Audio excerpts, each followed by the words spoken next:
भ्रामक विज्ञापनों पर कार्रवाई न करने वाले राज्यों को एससी की फटकार, अवमानना की दी चेतावनी। सुप्रीम कोर्ट ने मेडिकल क्षेत्र में भ्रामक विज्ञापनों पर कार्रवाई न करने वाले राज्यों को कड़ी चेतावनी दी है। कोर्ट ने कहा कि यदि समय रहते इस मामले में उचित कदम नहीं उठाए गए तो अवमानना की कार्यवाही शुरू की जा सकती है।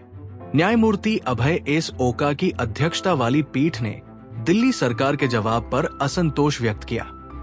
दिल्ली सरकार ने अपराधियों की पहचान में कठिनाई को कार्रवाई न करने का कारण बताया था। पीठ ने इस स्पष्टीकरण को अजीबोगरीब बताया। ये मामला इंडियन मेडिकल एसोसिएशन (IMA) द्वारा दायर याचिका से जुड़ा है, जिसमें पतंजलि के विज्ञापनों पर आपत्ति जताई गई है।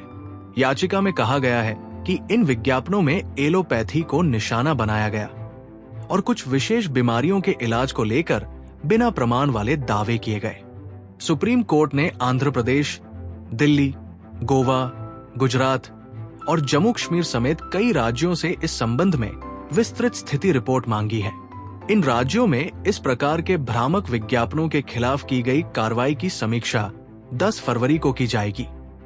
पीठ ने स्पष्ट रूप से कहा, यदि राज्यों और केंद्र शासित प्रदेशों द्वारा अनुपालन में कोई चूक पाई गई तो संबंधित राज्यों के खिलाफ अवमानना अधिनियम 1971 के तहत कार्यवाही शुरू करनी पड़ सकती है।